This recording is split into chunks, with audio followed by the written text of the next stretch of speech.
ప్రజాపాలన అంటే జనాలకు మేలు చేసేదో లేకుంటే తిప్పల పెట్టుకుంటా కీడు చేసేదో అర్థమే అయితలేదు. మరి లేకుంటే ఏంది? దసరా పండుగకు రేవంత్ రెడ్డి కొడంగల్ వస్తున్నాడని ట్రాఫిక్ ఎక్కడికక్కడ ఆపి జనాన్ని రోడ్ల మీద కదలకుండా చేసిండట పోలీసులు. అరే పండుగ సంబరం లేకుండా చేసిండేందని ఓపిక పట్టిన పబ్లిక్ ఒక్కసారే బాంబులై వేలిండ్రు. చూడుండ్రి ఎంతగానం కోపం ఎల్లగాక్కుతున్నారు.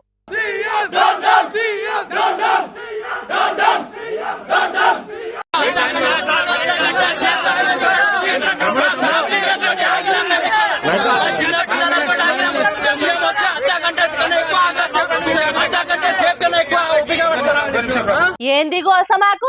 మీ అధికారాన్ని చూపించుకునే దానికి మీ గొప్పలు ప్రదర్శించే దానికి మమ్మల్ని రోడ్ల మీద నిలబెడతారా అన్నట్టు ఆవేశం పూనిండ్రు. సరే సీఎం అన్నప్పుడు ట్రాఫిక్ జరిసేపు ఆపితే ఏం కాదు కానీ గంటల కొద్ది రోడ్ల మీద నిలబెట్టి రుబాబ్ చేస్తే ఎట్లా? వికారాబాద్ జిల్లా కొండారెడ్డిపల్లె నుంచి దసరా పండుగ వేడుకలు అయిపోయినాక పరిగి మీద నుంచి కొడంగల్ పోవాలన్నట్టు సీఎం రేవంత్ రెడ్డి.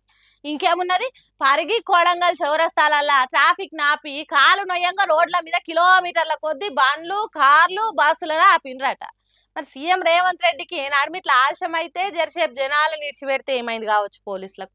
అట్లా కాకుండా ఒక్కసారి ట్రాఫిక్ నాపి గంటల కొద్ది ఆపి పబ్లిక్ తిక్కలేసేటట్టు చేసిండ్రట. అందుకే గీ అన్న ఏమంటుండో ఒకసారి నుండ్రి. చిన్న చిన్న పిల్లలు ఉన్నారు, బైక్ల పైన నిద్రపోతున్నారు, ఏడుస్తున్నారు. పోలీసులను అడిగితే ఒక 10 నిమిషాలు 20 నిమిషాలు అని చెప్పేసి ఇప్పటికీ 45 నిమిషాలకు ఎక్కువైంది. మరి ఇప్పుడు అడిగితే కూడా ఏడో లాల్పాడ్ అతలో ఉన్నారంటే మాక్సిమం ఒక 20 కిలోమీటర్ల దూరాన్ని ఉన్నాడు సీఎం రేవంత్ రెడ్డి గారు. ఆయన కోసం ఇక్కడ వేలాది మంది జనాలను ఇబ్బంది పెట్టడం సరైనది కాదు. చిన్న చిన్న అమ్మాయిలు చిన్న చిన్న బాబులు చాలా ఇబ్బంది. అది కూడా డే టైమ్ లో అయితే ఏదన్నా సరి చేసుకుంటారు పబ్లిక్. ఇది నైట్ టైం 10 o'clock అవుతుంది. ఇప్పుడు ఈ టైంలో కూడా జనాలను ఇబ్బంది పెట్టుడు అయితే సరికాదు. విన్నరా? రాత్రి 10 గంటలకు పాటలు పడుతున్నారట పబ్లిక్. పండుగకు పట్నం నుంచి పరిగికి పోయేటోళ్లకు పండుగ సంబరం లేకుండా చేసిండ్రట. ఊర్లలో ఉన్నోళ్లకు ఈగొస్తారా ఆగొస్తారని ఎదురు చూసుడు, వీళ్ళు ఇక్కడ రోడ్ల మీద పడిగాపులు కాసుడే అయిందట. ఏందో ఏమో కాంగ్రెస్ సర్కార్ వచ్చినాక పబ్లిక్ లైన్లల్లా రోడ్ల మీద నిలబడే అవుతున్నది తప్ప ఇంకోటి కాదన్నట్టే చేస్తున్నది సర్కారు. ఏం పరిపాలనో ఏమో పోన్రి.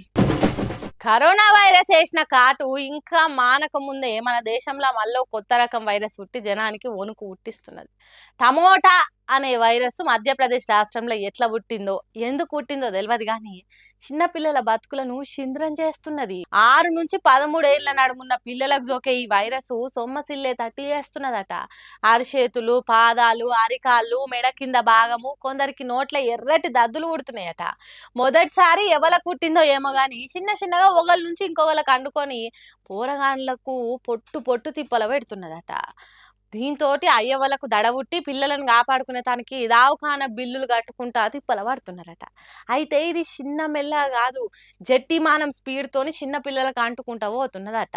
ఇది మధ్యప్రదేశ్ రాష్ట్రానికే పరిమితమై ఉంటే ఏం కాదు కానీ కరోనా తిరగ దేశం మొత్తానికి ఆ తర్వాత ప్రపంచం మొత్తానికి అంటుకుంటే చిన్నపిల్లలకు చాలా చిరాకే అంటున్నారు. ఈ టమోటో వైరస్ గురించి తెలిసినోళ్ళు పానాలు పోయేటంత ప్రమాదం కాకుండా దీంతో పైలంగా ఉండాలని అంటున్నారు. వైరస్ల గురించి తెలిసినోళ్ళు గా టమోటో వైరస్ మన దాకా రాకుంటుంటే మంచిది. ఒకవేళ గాసారం తక్కువ వస్తే మాత్రం ఖచ్చితంగా మస్తు ఫైలంగా ఉండాలి. ఏమంటున్నావు?